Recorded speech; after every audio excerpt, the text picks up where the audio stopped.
Assalamualaikum warahmatullahi wabarakatuh.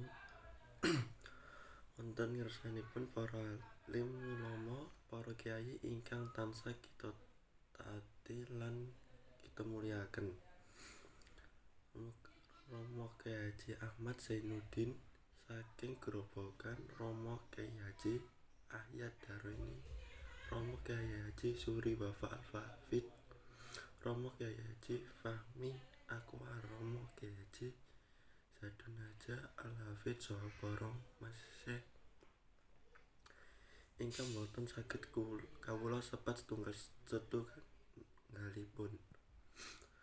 Wonten ngersanipun para sesepuh, kanisepuh, adisepuh saha para pepundhen ingkang dahat kinabeten. Dumateng Bapak Muspiko Kecamatan Gubuk ingkang kawula hormati. Dumateng Bapak Kepala Desa Ginjang Tani serta penjabat pemerintah desa Ginjang Tani ingkang kawula hormati. Dumateng sedaya tamu undangan, para bapak lan para ibu, hadirin hadirat rahimakumullah. Saderengipun adicara kelaksanan, semoga kita muji syukur dumateng ngarsanipun Allah Subhanahu wa taala. Awit kanthi lantaran rahmat saha nikmatipun kita sedaya saged makempal wonten ing menika panggenan kangge memperingati acara sedekah bumi atau keapitan warga desa Ginjang Tani. Wonten ing siang menika kanthi kawonten sehat walafiat. Sholawat saha salam mugi-mugi tansah dipunaturaken dumateng ngarsanipun Nabi Agung Muhammad sallallahu alaihi wasallam. Panjenenganipun ingkang ngasta saha maringi syafaat wonten ing dinten kiamat. Mugi-mugi kita sedaya dados umat ingkang angsal syafaat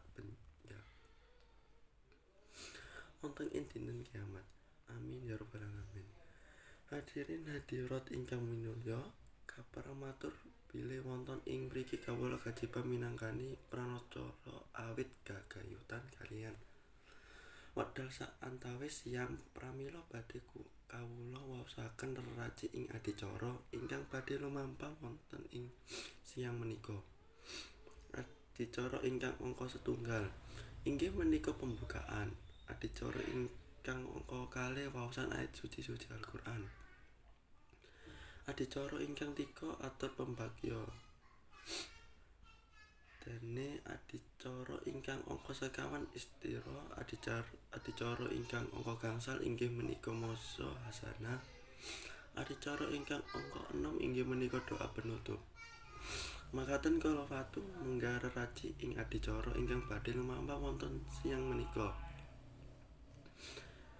Pramila acara ingkang angka setunggal kita bikak sesarengan kanthi wasilah surat Al-Fatihah. Mugi-mugi acara ingkang badhe kita lampahi mangga wonten setunggalipun alang menapa-menapa. Dumawa acara ingkang angka kalih inggih menika waosan ayat-ayat suci Al-Qur'an ingkang badhe dipun waosaken dening Mas Riyanto. Dumateng panjenenganipun sumangkaken kawula aturaken matur sembah nuwun. Lumebet adicara angka ketiga inggih menika atur pembagya. Atur pembagya ingkang angka setunggal saking panitia ingkang badhe dipun aturaken dening Bapak Ali Sodikin. Dumateng Bapak Ali Sodikin wedal saha pangampun dipun sumangkaken. Kawula aturaken gungging panuwun. Atur pembagya ingkang angka kalih saking Kepala Desa Ginjang Tani ingkang badhe dipun seserani dening Bapak Haji Bambang Purnomo. Dumateng Bapak Haji Bambang Purnomo wedal saha panggadipun sumangkaken. Kawula aturaken matur sembah nuwun. Adicara ingkang angka sekawan istira. Pamula kasuwun enggal anggayaipun. Hadirin hadirat ingkang minulya, lumebet adicara ingkang kita tengga-tengga inggih punika maisa hasanah ingkang badhe dipun wedal sabdaaken dening panjenenganipun Al-Mukarram Romo Kyai Haji Ahmad Zainuddin saking Grobogan. Dumateng Al-Mukarram Romo Kyai Haji Ahmad Zainuddin saking Grobogan sasana dalah susana kawula aturaken sumangga. Dumateng Al-Mukarram Romo Kyai Haji Ahmad Zainuddin kawula aturaken matur sembah nuwun. Tungkap adicara ingkang angka 6 namun enggal doa ingkang badhe kaberkahi dening Rama Kyai Haji Ayadipani. Ananging saderengipun doa kaaturaken kawula minangka prancara ambek bilih wonten kasar sarunipun rembug saha kirang tepsilaning atur kawula nyuwun samudra mangkasami. Assalamualaikum warahmatullahi wabarakatuh.